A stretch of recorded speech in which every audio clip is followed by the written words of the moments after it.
So, thank you, Shobaike. Welcome to Financial Reporting class. And our topic for today, IFRS 16 lease.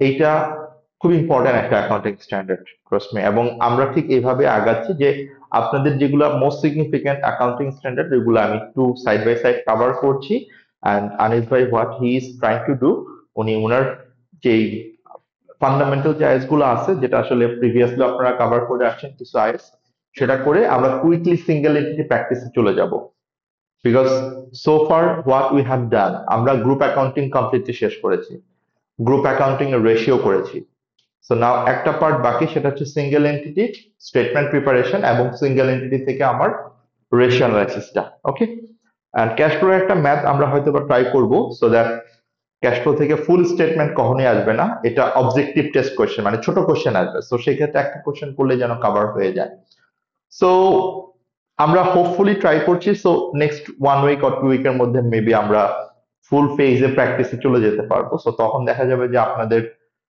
Previous topic গুলো অনেকগুলো recall হবে revision হবে so আপনাদের হাতে effectively 2 মাস time আছে ঠিকই বাট আমরা তো আর 2 মাস আসলে থাকবো না ইন সেন্স হচ্ছে আপনাদের অ্যাটলিস্ট আমরা ট্রাই করবো 10-15 ডেজ আগে আপনাদের একটা সেলফ প্র্যাকটিস সেলফ ইভালুয়েশনের জন্য একটা সময় রাখতে এন্ড বিফোর দ্যাট আমরা মক দেওয়ার আগ পর্যন্ত অল প্রিপারেশন প্রপারলি রিভিশন সহ প্রবলেম সলভিং সহ সবকিছু ইনশাল্লাহ টাইমলি করব এবং আমাদের কাছে ভালো টাইম আছে মানে এখন আমি যদি ফুল ফেজে বলি এখনো ফুল ফেজে 1.5 মাস ক্লাস হওয়ার মতো আমাদের টাইম আছে কনসিডারিং আর কোনো যদি ভ্যাকেশন আমরা না পাই So, as I said, lease, this is one of the important accounting standard. FR এর জন্য এটা খুবই important একটা accounting standard এবং এটা recently introduced মানে recently introduced বলতে এটার previous accounting standard ছিল IS 17 so আপনারা যদি কেউ একটু go through করে থাকতেন অথবা এর আগে যদি আপনাদের কারো এই ব্যাপারে কোনো আইডিয়া থাকে যে আমরা জানি যে accounting standard গুলো কি হয় এটা ইস্যু করে IASB so IASB previously যত accounting standard ছিল এগুলা ছিল IAS and now they are trying to develop new standard and যেগুলো আপডেট হয়ে যাচ্ছে সেটা কিন্তু আর IAS থাকতেছে না সেটা IFRS হয়ে যাচ্ছে এরকম ভাবে গ্র্যাজুয়ালি সব এক সময় গিয়ে IFRS হয়ে যাবে বিকজ তারা এটা নিয়ে কাজ করতেছে যেমন আপনি যদি দেখেন আমরা যখন IFRS 15 পড়েছি রেভিনিউ এটা কিন্তু আগে IAS 18 ছিল সো এভাবে আমরা আসলে গ্র্যাজুয়ালি ডেভেলপমেন্টটা দেখবো আইএসবি থেকে এবং আপনি দেখবেন যে আপনাদের সিলেবাস অলরেডি এবার আছে যেটা আমি আপনাদেরকে একটা ছোট্ট রিভিশন দিব সেটা হচ্ছে আমরা এর আগ পর্যন্ত কিন্তু আইএস 1 করে আসছি ঠিক না বাট আইএস 1 কিন্তু আর থাকবে না 2027 সাল থেকে আইএস 1 টা রিপ্লেস হয়ে যাবে আইএফআরএস 18 সো এই আইএফআরএস 18 এ কি বলা হচ্ছে এটা একদম শেষে আমরা একটা ক্লাস জাস্ট একটা হাফ অ্যান আওয়ারের একটা সেশন আমরা কারণ আইএফআরএস 18 এর ফুল অ্যাপ্লিকেশন এখনো হয় নাই মানে এটা এইচএসসি এর সিলেবাসে ইনক্লুড করা হয়েছে বাট প্র্যাকটিক্যালি এটা ইমপ্লিমেন্ট করা হবে 2027 থেকে বাট এর আগে আপনারা গো থ্রু করে নেবেন and I'll try my level best so ঠিক এই ব্যাকগ্রাউন্ড থেকে যদি আমরা একটু আসি যে আসলে আইএফআরএস 16 টা কেন আসলো that we need to understand but before understanding the IFRS 16 we have to understand what is lease বলতে আমরা কি বুঝি আপনাদের আন্ডারস্ট্যান্ডিং একটু যদি আমাকে বলেন হোয়াট ইজ লিজ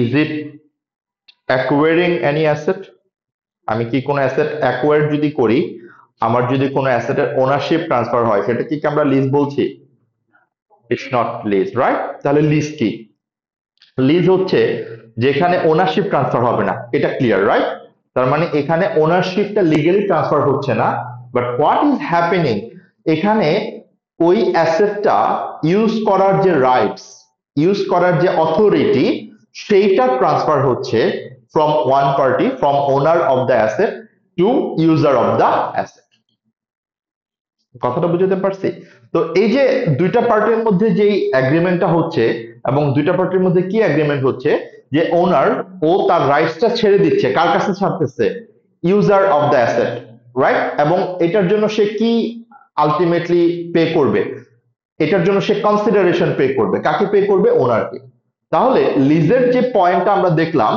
হিয়ার লিজের ক্ষেত্রে কোনো ওনারশিপ ট্রান্সফার হবে না from actual owner of the property two actual user of the property. তার মানে এটা আলটিমেটলি কোনো লিগেল ওনারশিপ চেঞ্জের কোনো আসলে কম্পোনেন্ট না। এখন আমরা একটু ভালোভাবে চিন্তা করি, এই যে লিস্ট আমরা বললাম এটা দুই রকম হতে পারে। একটা হচ্ছে আমরা হয়তো বা লং টাইমের জন্য লিস্ট দিতে পারি, এটা একটা হতে পারে। আরেকটা কি আমরা শর্ট টার্মের জন্য লিস্ট দিতে পারি। যদি লং টার্মের জন্য লিস্টটা হয়, এটাকে আসলে আমরা কিভাবে চিন্তা করতে পারি যে আমি একটা অ্যাসেট, সে ফর এক্সাম্পল এই বিল্ডিংটার কথা আমি বলি, এই বিল্ডিং এর যে ওনার সে হয়তো বা এটা আলটিমেটলি কি করছে 10 বছরের জন্য কাউকে লিজ দিয়ে দিচ্ছে, হইতেই পারে এবং এটাই হয় মোস্ট অফ দ্য কেসে আমরা যদি প্রত্যেকটা কান্ট্রির পার্সপেক্টিভ চিন্তা করি। এখন এই যে 10 বছরের জন্য লিজটা দেওয়া হইলো, এই 10 বছরে এই অ্যাসেটটার পুরো রাইটসটা কার কাছে থাকবে? ইউজারদের কাছে। এইটার পুরো কন্ট্রোলটা কার কাছে থাকবে? ইউজারদের কাছে, রাইট? তার মানে কি কন্ট্রোল বলতে আমরা কি বুঝাচ্ছি? Risk and reward, right? Risk and রিওয়ার্ডটা কার কাছে থাকবে? ইউজারদের কাছে থাকবে। এখন আমার কোশ্চেন এখানে খুব সিম্পল, এই যে অ্যাসেটটা, এই যে বিল্ডিংটা, তাহলে এই বিল্ডিংটা নেক্সট 10 ইয়ার্স এটাকে কে তার ব্যালেন্স শিটে শো করতে পারবে, অথবা কে তার ব্যালেন্স শিটে শো করবে? ওনার না ইউজার? বাট ইউজার তো ওনার না, তাহলে আমরা কেন এটাকে আলটিমেটলি বলতেছি, মানে কি পার্সপেক্টিভটা কেন, এবং কি কি পার্সপেক্টিভে আমরা বলছি যে user can recognize the asset and they can include in their financial statement? কোন কনসেপ্টের পার্সপেক্টিভে এটাকে আমরা বলছি?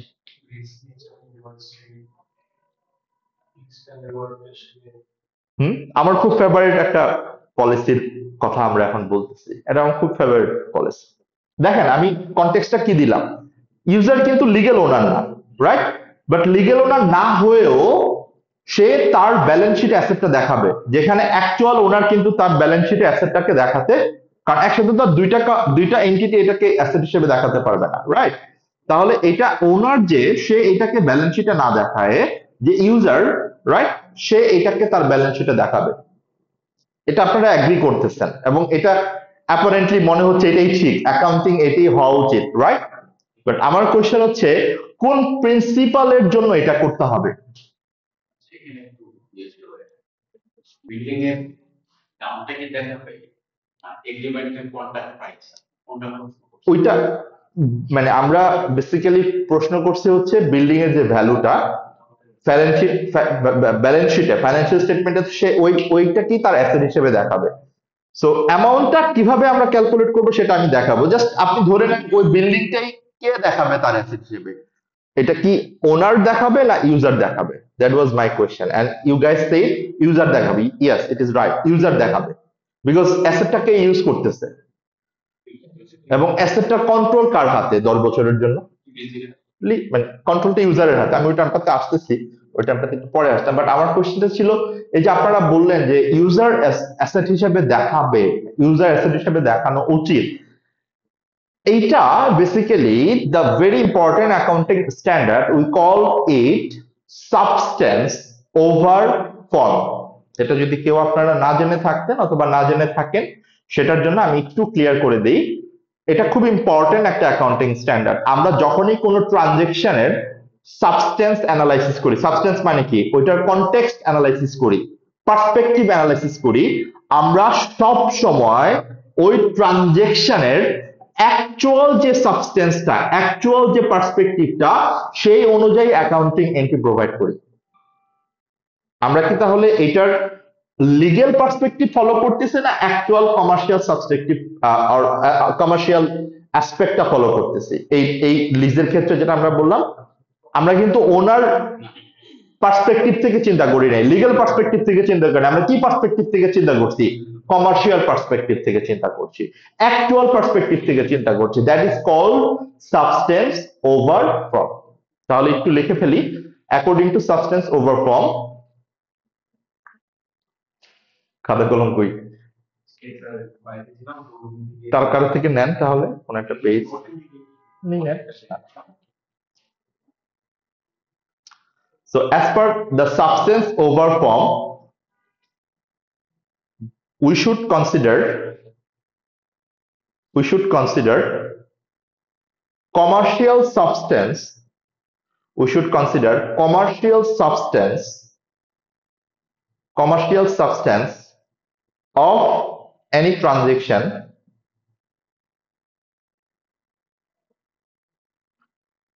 commercial substance of any transaction rather than rather than the legal substance of the transaction. তার মানে অ্যাজ অ্যান অ্যাকাউন্টেন্ট আমরা কিন্তু সব সময় লিগ্যাল পার্সপেক্টিভটাকেই প্রায়োরিটি দেই, ব্যাপারটা তা না। আমরা অলওয়েজ ওইটার, হ্যাঁ লিগ্যাল পার্সপেক্টিভটা আমরা অফকোর্স প্রায়োরিটি দেই, বাট আমাকে দেখতে হবে এটার কমার্শিয়াল অ্যাসপেক্টটা কি, কমার্শিয়াল সাবস্টেন্সটা কি। ক্লিয়ার কথাটা? তাহলে লিজ আমরা এটার যে অ্যাকাউন্টিং এন্ট্রি করি, তাহলে লিজ অ্যাকাউন্টিং এন্ট্রি করার একটা বেসিক প্রিন্সিপাল কোত্থেকে আসছে? সাবস্টেন্স ওভার ফর্ম থেকে। ক্লিয়ার? ওকে, আরেকটা এক্সাম্পল আমাকে বলতে পারবেন যেটা সাবস্টেন্স ওভার ফর্ম থেকে আমরা করি, মানে সাবস্টেন্স ওভার ফর্মের জন্য আমরা করি? আমরা একটু আগেই পড়েছি, মানে গত ক্লাসের টপিক এটা ছিল আমার, আর গত ক্লাসের আগের ক্লাসে। ওকে, আমি একটু মনে করাই দিই আপনাদেরকে। রিডিমেবল প্রেফারেন্স শেয়ার, এটা কি শেয়ার না? এটা তো শেয়ার, বাট এটাকে আমরা শেয়ার হিসেবে ট্রিট করি? এটাকে আমরা কি হিসেবে ট্রিট করি? লোন হিসেবে ট্রিট করি, মানে ডেট হিসেবে ট্রিট করি। কেন ট্রিট করি? এটা তো লিগ্যালি একটা শেয়ার, এটা লিগ্যালি একটা শেয়ার না, বাট এটার কমার্শিয়াল নেচারটা কি শেয়ারের মতো? না। That's why we record redeemable debt or redeemable shares as a debt. আমি কি কথাটা বুঝতে পারতেছি আপনাদেরকে? That's the background of lease, right? Okay, তাহলে লিজের পার্সপেক্টিভটা কিভাবে চিন্তা করবে এটা ক্লিয়ার। এখন আমরা ব্যাক করি আমাদের ঠিক আগের কথায়। তাহলে লিজ দুই রকম হতে পারে, রাইট? একটা হচ্ছে long term lease. Long term lease কি? যেটা more than 1 year or more than 5 years, whatever we call, যেটা আমার লং টার্মের জন্য লিজটা হয়। আরেকটা কি? Short term lease, right? Okay, short term কি? এটা লেস দেন 1 ইয়ার, মানে 1 বছরের বেশি না যে লিস্টটা, অথবা ছোট আইটেমের জন্য যে লিস্টটা দেওয়া হয় সেটাকে আমরা বলি শর্ট টার্ম লিজ। ওই জায়গাটাতে আমরা একটু পরে যাই। তার আগে আমরা এই যে লিজের কথা যখন বললাম, আমরা কয়টা পার্টির কথা বলেছি? দুইটা পার্টি, ওনার আর ইউজার। ওকে, সো হিয়ার যে ওনার, যে বেসিক্যালি লিস্টটা দিচ্ছে, তাকে আমরা কি বলি? লেজর। তাকে আমরা কি বলি? Lessor, right? তাহলে লেজর হচ্ছে কে? Lessor is the owner of the property, owner of the asset. সে এই লিস্টটা কাকে দিচ্ছে? ইউজারকে। এবং ইউজারকে আমরা কি বলি? লিজি। কথাটা ক্লিয়ার? তাহলে আমরা এখন থেকে যে কথাটা বলবো, তাহলে লিজ কন্ট্রাক্টটা কার কার মধ্যে হয়? Between lessor and lessee. লেজরকে owner of the asset and লিজিকে ইউজার অফ দ্য অ্যাসেট। এখন আমাকে তো দুইজনের অ্যাকাউন্টিংটি চিন্তা করতে হবে, ঠিক না? দুইজনের অ্যাকাউন্টিংটি তো আমাকে করতে হবে, দেখতে হবে। বাট আপনাদের জন্য একটা গুড নিউজ হচ্ছে, আমাদের এফআরএ আমরা শুধু লিজির অ্যাকাউন্টিংটা দেখব। মানে সাধারণত না, এফআরএ সিলেবাসে আসলে লিজি কভার করে, আর এসবিআর এ গিয়ে আপনি লিজর এবং লিজি দুইটার পার্সপেক্টিভটাই পাবেন। আমি কথাটা বুঝতে পারলাম? ওকে, নাও নেক্সট পয়েন্ট, যে আমরা এরপরে কি বলেছি? আমরা আগে লিজ বুঝে গেলাম, ঠিক না? লিজ বুঝে গেলাম, লিজ দুই রকমের হয় এটা আমরা বুঝলাম। এরপরে আমরা একটা পয়েন্ট একদম ইনিশিয়ালি কথা বলা শুরু করেছিলাম, যে লিজ এটা আইএফআরএস 16 রিসেন্টলি হয়েছে, বাট আগে কি ছিল? প্রিভিয়াসলি কি ছিল? আইএস 17। তাহলে আইএফআরএস 16 এইটার প্রিভিয়াস ভার্সন কি? আইএস 17। এখন আমি আপনাদেরকে যেটা দেখাবো, সিম্পলি আমি আপনাদেরকে যেটা দেখাবো, জাস্ট আইএস 17 একটা স্ন্যাপশট, মানে আইএস 17 কি ছিল, রাইট? এবং কেন আইএস 17টাকে রিপ্লেস করে আইএফআরএস 16 করা হলো, রিজনটা কি, এই ব্যাকগ্রাউন্ড আপনাদের জানা উচিত। তাহলে আপনি এটা প্রপারলি মনে রাখতে পারবেন, আদারওয়াইজ আপনাকে পাজল করে ফেলবে। দেখেন এইখানে আমরা দুই ধরনের লিজের কথা বলেছি না? একটা হচ্ছে লং টার্ম লিজ আর একটা শর্ট টার্ম লিজ।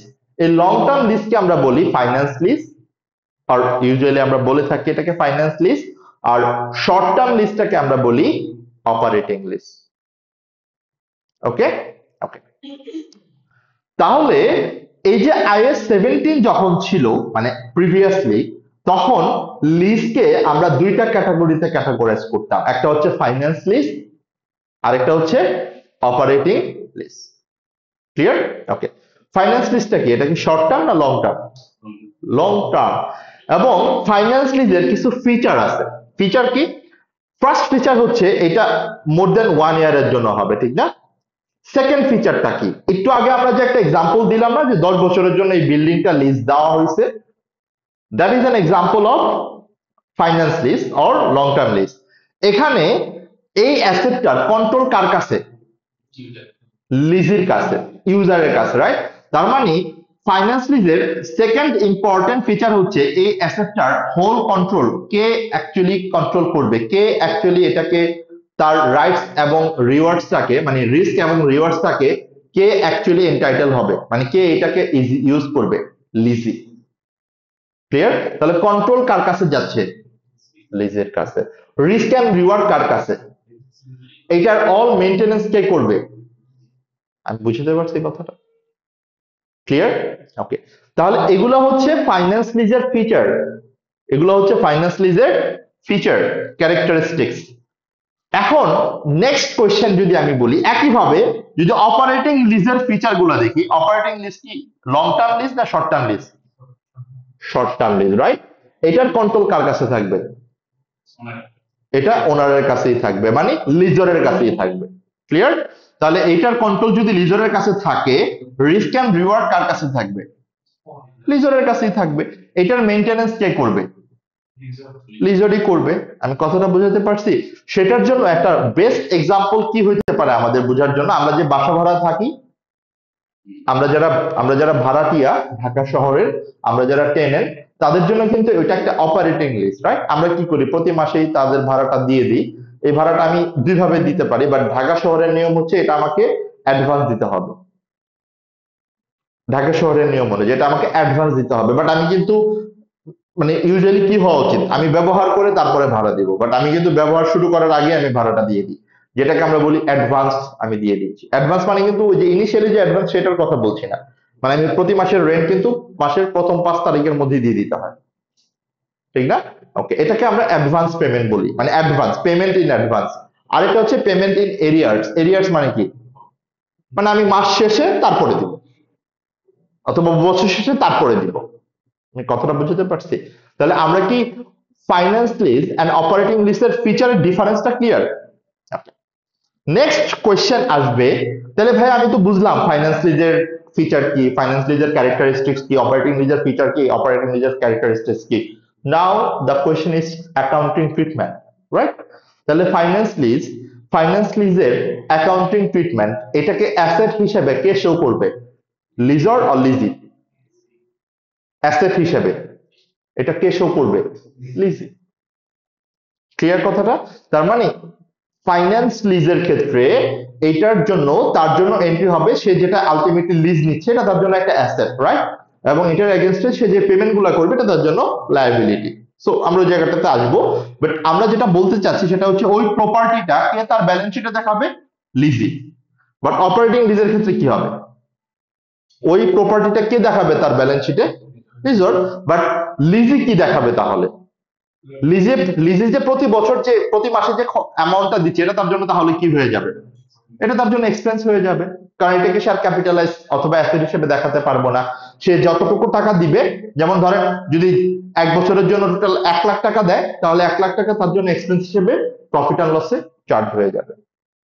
আমি কি কথাটা বুঝাতে পারতেছি? এই জিনিসটা IAS 17 ছিল। সো আমি এতক্ষণ যেটা বুঝাইলাম আপনাকে, এই জিনিসটা IAS 17 ছিল। এখন IAS 17 এটা থাকার কারণে যে প্রবলেমটা হয়েছে সেটা হচ্ছে এই যে আপনি যে অপারেটিং লিজ হিসেবে ট্রিট করছেন, এখানে একটা ম্যানিপুলেশনের জায়গা থাকে। ম্যানিপুলেশনের জায়গা এরকম যে আপনি অনেক কন্ট্রাক্ট আছে যেটা আসলে অপারেটিং লিজ না, যেটা আসলে ফাইন্যান্স লিজ, বাট আপনি ওইটাকে পুরো এক্সপেন্সটা ওই বছরে দেখাবেন বলে এটাকে আপনি অপারেটিং লিজ হিসেবে দেখাচ্ছেন। মানে কি, আপনি ফাইন্যান্স লিজকে হয় অপারেটিং লিজ দেখাচ্ছেন, নয় অপারেটিং লিজকে ফাইন্যান্স লিজ হিসেবে দেখাচ্ছেন। এটা দেখানোর একটা সুযোগ প্রিভিয়াসলি ছিল, বিশেষ করে অপারেটিং লিজটা নিয়ে অনেক বেশি ম্যানিপুলেশন হইতো। এবং আপনি খেয়াল করে দেখবেন আমাদের অফিসগুলোতে যেই লিজগুলো হয় এগুলো কিন্তু সবগুলো আসলে ফাইন্যান্স লিজের ক্যাটাগরিতেই পড়ে, কমার্শিয়াল স্পেস গুলো। বাট বাংলাদেশে কিন্তু কেউ এটাকে আসলে ফাইন্যান্স লিজ হিসেবে দেখাইতো না, মানে আইফারএস 16 কেউই ফলো করতো না। সবাই কি করতো, এগুলাকে রেন্ট এক্সপেন্স হিসেবে দেখায় অথবা দেখাইতো, এখনো দেখায়। এখনো ট্যাক্স অফিস এটার সাথে ইউজ টু না। বাট অ্যাকাউন্টিং পার্সপেক্টিভ থেকে কি হওয়া উচিত, আপনি যখন একটা অফিস 10 বছরের জন্য নিবেন, তাহলে ওইটা আপনার জন্য অফকোর্স এটাকে আইফারএস 16 লিজ অনুযায়ী ট্রিটমেন্ট হওয়া উচিত। বাট সেটা কিন্তু কেউ ওইভাবে করে না, অথবা করতো না, অথবা এখনো করে না। সো এই ম্যানিপুলেশনটা যেন না করা যায়, এই ক্রিয়েটিভ অ্যাকাউন্টিংটা যেন না করা যায়, that is the main reason আমরা এখন এইটাকে আর আইএস 17 ফলো করি না। তার মানে একটা পয়েন্ট আমরা ক্লিয়ারলি বলতেই পারি, যখন আইফারএস 16 হয়ে গেছে, তার মানে আইফারএস 16 এ there is no such classification between finance lease and operating lease. আমি কি কথাটা বুঝাইতে পারছি? তার মানে এখন আমরা আইফারএস 16 এ চলে আসি। তাহলে আইফারএস 16 এ ফাইন্যান্স লিজ অপারেটিং লিজ বলতে কোনো কথা নাই, আইদার এটা লিজ অর এটা লিজ না। সিম্পল কথা।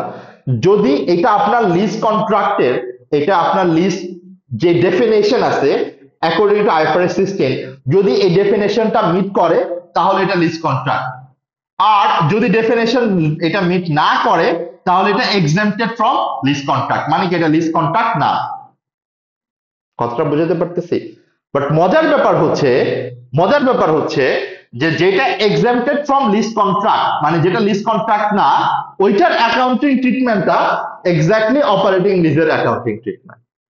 আমি কি লিঙ্কটা করাই দিব আমি আপনাকে, বাট আমি আপনাকে জাস্ট কানেকশনটা ধরাই দেওয়ার জন্য বলতেছি। আমি কথাটা আবার বলছি, অ্যাকর্ডিং টু আইফারএস 16 আমার জন্য অপারেটিং লিজ ফাইন্যান্স লিজ বলতে কোনো কথা নাই। প্র্যাকটিক্যালি এটা থাকতে পারে, বাট আইফারএস 16 এ আইদার এটা lease or not lease. Clear? Okay. যদি লিজ হয় তাহলে কি অ্যাকাউন্টিং ট্রিটমেন্ট দিব আইফারএস 16 অনুযায়ী, সেটা আমরা দেখব।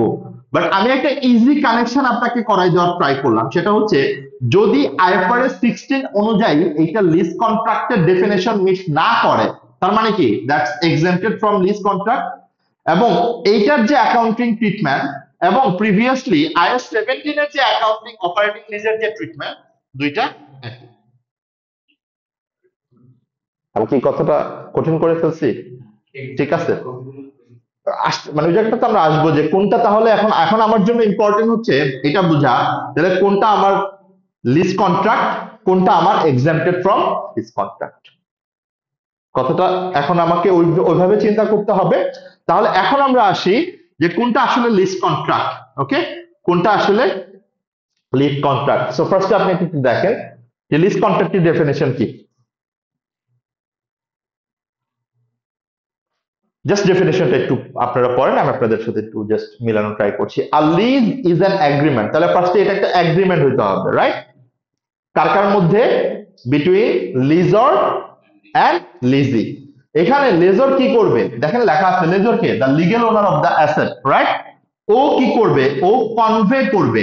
কনভে মানে কি ট্রান্সফার করবে, অর লাইক হ্যান্ড ওভার করবে, what ever. Convey to the lessee, কি কনভে করবে? The right to use asset, যেটাকে আমরা শর্ট ফর্মে বলি, যদি আমরা এটাকে শর্ট ফর্মে লিখি, রাইট অফ ইউজ অ্যাসেট। ওকে, আপনি দেখবেন আপনার অনেক ব্যালেন্স শিটে এই আইটেমটা থাকে, রাইট অফ ইউজ অ্যাসেট। ওকে, তাহলে আলটিমেটলি আমি কিন্তু লিগ্যাল টাইটেল ট্রান্সফার করছি না, আমি কি ট্রান্সফার করছি? Right of use asset, right of using the asset, right? এবং এটা কে ট্রান্সফার করছে? লিজর টু লিজি। এখন লেজর তো আর ফ্রিতে ট্রান্সফার করবে না, রাইট? লেজর কি আর ফ্রিতে ট্রান্সফার করবে? এটার এগেনস্টে লিজি লেজরকে কি দিবে? একটা পেমেন্ট দিবে। এই পেমেন্টটাকে আমরা বলি কনসিডারেশন। এই পেমেন্টটাকে আমরা কি বলি? কনসিডারেশন। ক্লিয়ার? এবং এই পেমেন্টটা সে কতদিন ধরে দিবে? একটা সার্টেন টাইম পর্যন্ত দিবে, এই সার্টেন টাইমটাকে আমরা বলি লিজ পিরিয়ড। মানে কি, যত বছরের জন্য লিজটা করা হয়েছে, রাইট? যেমন ধরেন একটা অ্যাসেটের ইউজফুল লাইফ হচ্ছে 20 বছর, বাট লিজ নেওয়া হয়েছে 15 বছরের জন্য, তাহলে আমার লিজ পিরিয়ড কত বছর? 15 বছর। ক্লিয়ার? কখনো তো এটা সম্ভব না যে অ্যাসেটের ইউজফুল লাইফ 20 বছর, আপনাকে লিজ দেওয়া হচ্ছে 25 বছরের জন্য। এটা তো আসলে অনেকেই, যদিও বাংলাদেশে এটা হয়, বাট টেকনিক্যালি এটা নট পসিবল। এই লিজ পিরিয়ডটা আবার দুই রকম হতে পারে, জাস্ট ডেফিনেশনের উপর পার্সপেক্টিভ থেকে যদি বলি। একটা হচ্ছে প্রাইমারি লিজ পিরিয়ড, আরেকটা হচ্ছে সেকেন্ডারি লিজ পিরিয়ড। প্রাইমারি মানে হচ্ছে আমরা এই যে 15 বছরের যে লিজ পিরিয়ডটা বললাম, এটাকে আমরা প্রাইমারি লিজ পিরিয়ড বলতে পারি।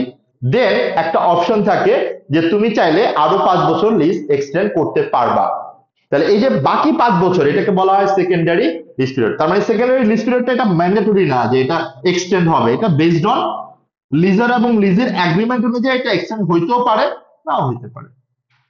কথাটা ক্লিয়ার? ওকে। বলা থাকে, হ্যাঁ, কন্ট্রাক্টে বলা থাকে যে প্রাইমারি লিজ পিরিয়ড কত বছর হবে, সেকেন্ডারি লিজ পিরিয়ড কত বছর হবে। ক্লিয়ার? তাহলে আমরা কি লিজ কন্ট্রাক্টের ডেফিনেশনটা বুঝতে পারলাম? ক্লিয়ার? ওকে। তার মানে এটার মধ্যে কয়েকটা কম্পোনেন্ট চলে আসলো, একটা হচ্ছে লিজার, লিজি, ওকে, এগ্রিমেন্ট, এগ্রিমেন্ট থাকতে হবে। নাম্বার নাম্বার 4 হচ্ছে রাইট অফ ইউজ অ্যাসেট, এটা কে কনভে করবে? লিজার কনভে করবে। কাকে কনভে করবে? লিজিকে। আরেকটা কি আসলো? Lease period, right? Lease time, lease পিরিয়ডটা, তার মানে টোটাল কত বছরের জন্য লিজ দেওয়া হচ্ছে সেটাকে আমরা বলছি লিজ পিরিয়ড। এটা দুইটা পিরিয়ড হইতে পারে, একটা হচ্ছে প্রাইমারি, রাইট, আর একটা secondary lease period. And we understood what is primary and what is secondary. Then the last one is lessee. এটা তো আর সে ফ্রিতে ইউজ করতে পারবে না, লিজি কি দিবে? এটা কনসিডারেশন দিবে, এবং কনসিডারেশনটা কাকে দিবে? Lessee to lessor. ক্লিয়ার? এখন আমার পয়েন্ট হচ্ছে, আমি কার পার্সপেক্টিভ থেকে এখন অ্যাকাউন্টিং ট্রিটমেন্ট চিন্তা করব? আমি এখন কার পার্সপেক্টিভ থেকে অ্যাকাউন্টিং ট্রিটমেন্ট চিন্তা করব? লিজের পার্সপেক্টিভ থেকে, কারণ আমি আপনাদেরকে অলরেডি বলেছি যে লেজরের অ্যাকাউন্টিং ট্রিটমেন্ট অফকোর্স আমরা করব, বাট এটা এসবিআর এ করব, এফআর এ এটা আমার সিলেবাসে না, পার্ট না। এখন একটা জিনিস একটু ভালো করে মাথায় রাখবো, প্লিজ একটা জিনিস একটু ভালো করে মাথায় রাখবো। যখনই যখনই আপনি দেখবেন যে আপনার লিজ কন্ট্রাক্টের ডেফিনেশন মিট করে, এই যে ডেফিনেশনটা একটু আগে দেখলাম না আমরা, এই ডেফিনেশনটা আপনি এখানেও দেখতে পান, একটু খেয়াল করে দেখেন। যদি আপনারা কেউ কুইক রিভিশন দেখেন, ঠিক হোয়াট ইজ লিজ, এই একই ডেফিনেশন।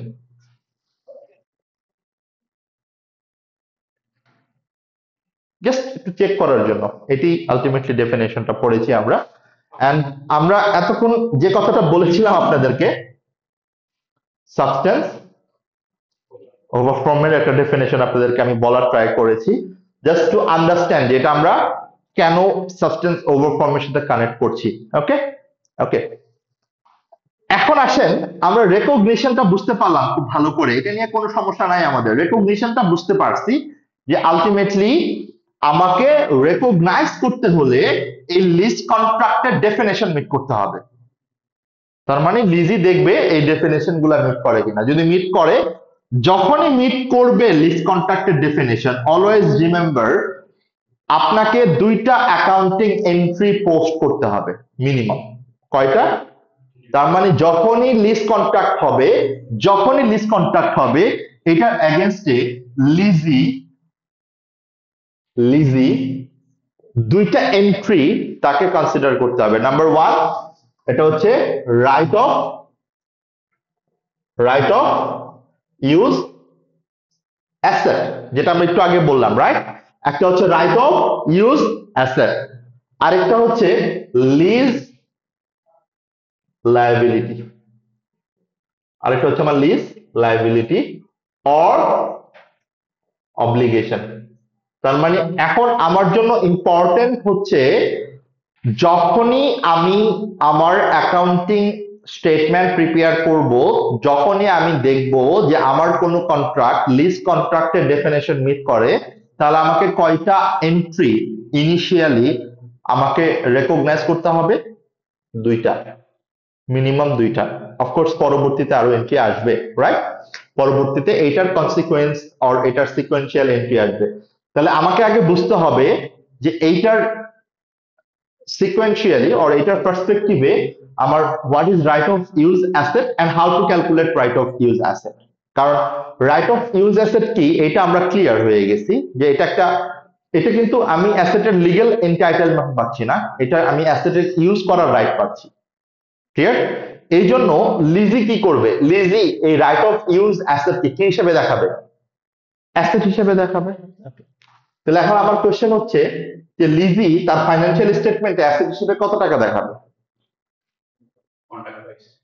কত টাকা দেখাবে? That's the question. মানে এটাই আমরা আলটিমেটলি আপনি এর আগে যে কোশ্চেনটা করেছিলেন সেটা আমরা আসবো যে কত টাকা আমি ভ্যালুটা দেখাবো।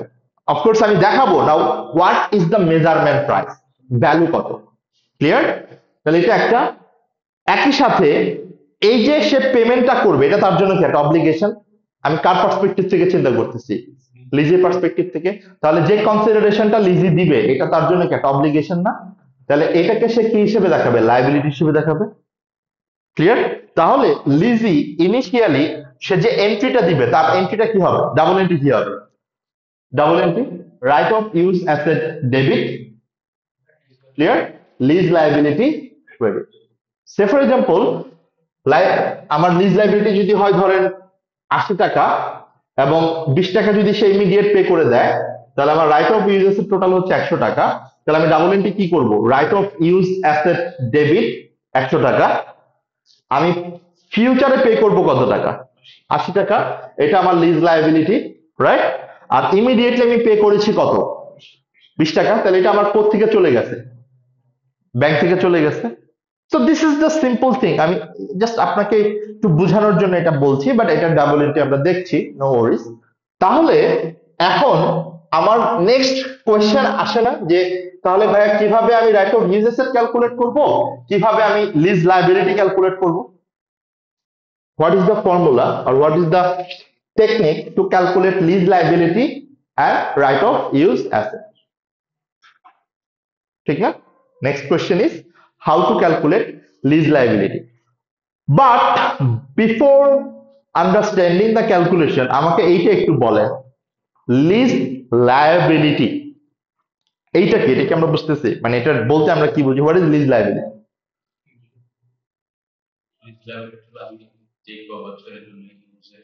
ধরেন আমি অ্যাসেটটা 15 বছরের জন্য লিজ নিলাম, রাইট? তাহলে 15 বছর আমাকে কি করতে হবে? লিজরকে পেমেন্ট করে যেতে হবে। এই যে আমি যে পেমেন্ট গুলো করব, এই পেমেন্ট গুলাকেই তো আমি বলতেছি লিজ লায়াবিলিটি। কথাটা ক্লিয়ার? বা অ্যাকাউন্টিং একটা কথা আছে না যে আমি 1 বছর পরে যদি কোনো পেমেন্ট করি সেখানে আমাকে একটা কনসেপ্ট মাথায় রাখতে হয় না?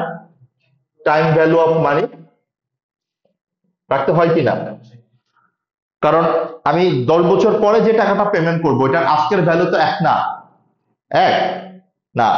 তাহলে আমরা এখানে এই যে ইন ফিউচারে যত লিজ পেমেন্ট করব লিজরকে, ওগুলাকে আমার কোন ভ্যালুতে নিয়ে আসতে হবে? কনভার্ট করে প্রেজেন্ট ভ্যালুতে নিয়ে আসতে হবে। এই প্রেজেন্ট ভ্যালুতে আনার যে ভ্যালুটা, এটাকে আমরা বলছি কনসিডারিং টাইম ভ্যালু অফ মানে। কথাটা ক্লিয়ার? কথাটা ক্লিয়ার? তাহলে লিজ লায়াবিলিটি একটু আমরা ঠান্ডা মাথায় চিন্তা করি। লিজ লায়াবিলিটি কি? যে আমি যত ফিউচার পেমেন্ট করব সেটার আজকের ভ্যালুটাকেই আমরা বলছি লিজ লায়াবিলিটি। তাহলে আমার জন্য আগে লিজ লায়াবিলিটি ক্যালকুলেট করাটা ইজিয়ার, কেননা আমি জানি যে আমার লিজ কন্ট্রাক্ট অনুযায়ী প্রতি বছর আমি কত টাকা করে পেমেন্ট করব আমার লিজরকে, রাইট? ইয়ার 1-এ কত করব, ইয়ার 2-তে কত করব, ইয়ার 3-তে কত করব, এই প্রতি বছরের ডিসকাউন্টেড প্রেজেন্ট ভ্যালুটাকে আমরা বলছি লিজ লায়াবিলিটি। কথাটা কি আমরা ক্লিয়ার? ওকে। তো যখন আমি ডিসকাউন্টিং করলাম এখন আমাকে আবার কি করতে হবে, এটা প্রতি বছর আবার আনউইন্ডিং করতে হবে না? মানে আমি 10 লাখ টাকার আজকের ভ্যালু ধরলাম 7 লাখ টাকা, এটাকে আবার আনউইন্ডিং করলে 15 বছর পর 10 বছর পর এটা আবার কত হয়ে যাবে, 10 লাখ টাকা হয়ে যাবে না? এই প্রসেসটা আমরা জানি না কিভাবে করতে হয়। নাও লিজ লাইবিলিটি কি, কিভাবে ক্যালকুলেট করতে হয়, that is clear, that's not a problem for us. Now my question to you guys, lease liability এটার সাথে আইএফআরএস 9 এর কোনো কানেকশন পান আপনারা? ফাইন্যান্সিয়াল অ্যাসেট, ফাইন্যান্সিয়াল লাইবিলিটি, এরকম কোনো কানেকশন পান? দেখেন তো। First of all first of all lease liability, এটা একটা লাইবিলিটি, এটা অব্লিগেশন, এটা তো ক্লিয়ার। ওকে, এখন এটা কেন অ্যারেঞ্জ করতেছে? Due to contract, right? একটা কন্ট্রাক্ট আছে যেখানে আলটিমেটলি একটা ইনস্ট্রুমেন্ট অ্যারেঞ্জ করবে। ওকে, তাহলে এইটা লিজের জন্য কি ফাইন্যান্সিয়াল লাইবিলিটি, বাট লেজরের জন্য কি? লিজের জন্য তো লিজ লাইবিলিটি, বাট বাট লেজরের জন্য কি এটা অ্যাসেট না? লেজর কি এই টাকাটা পাবে না? তাহলে এই একই ডেফিনেশনকে আমরা ফাইন্যান্সিয়াল অ্যাসেট, ফাইন্যান্সিয়াল লাইবিলিটির ডেফিনেশনে পড়ে আসছি না? আমরা ফাইন্যান্সিয়াল ইনস্ট্রুমেন্টে এই ডেফিনেশনটাই পড়ে আসছি না? ফাইন্যান্সিয়াল ইনস্ট্রুমেন্টে কি ডেফিনেশন পড়ছে? It's a contract between two parties, যেটা একটা পার্টির জন্য অ্যারেঞ্জ করবে ফাইন্যান্সিয়াল লাইবিলিটি, আরেকটা পার্টির জন্য অ্যারেঞ্জ করবে ফাইন্যান্সিয়াল অ্যাসেট। পড়ছি না আমরা? গত ক্লাসেই তো পড়ছি আমরা। তাহলে ওই পার্সপেক্টিভ থেকে লিজ লাইবিলিটিটাকে আমরা ফাইন্যান্সিয়াল লাইবিলিটি বলতে পারি না আমাদের পার্সপেক্টিভ থেকে? মানে আমাদের পার্সপেক্টিভ বলতে লিজের পার্সপেক্টিভ থেকে। তাহলে এই যে লিজ লাইবিলিটি, খেয়াল করে দেখেন, এই যে লিজ লাইবিলিটি, তাহলে লিজ লাইবিলিটির অ্যাকাউন্টিং ট্রিটমেন্ট আমরা কোন অ্যাকাউন্টিং স্ট্যান্ডার্ড অনুযায়ী দিব? এখানে কি আর কোনো কোশ্চেন আমাদের থাকার কথা? কারণ আমি আপনাকে জাস্ট কানেকশনটা করাই দিলাম, বাকি কিন্তু আমি অলরেডি জানি কি করতে হবে। ক্লিয়ার? এবং আইএফআরএস 9 এর কোন মডেল ফলো করব সেটা আমি আপনাদেরকে বলে দিচ্ছি। অ্যামোর্টাইজড কস্ট মডেল।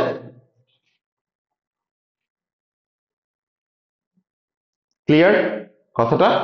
ওকে, তাহলে এই কথাগুলো আমরা এতক্ষণ বলার ট্রাই করেছি। খেয়াল করে দেখেন যে লিজ লাইবিলিটি এটা আমরা কোন অ্যাকাউন্টিং স্ট্যান্ডার্ড অনুযায়ী প্রপারলি ট্রিটমেন্ট করব?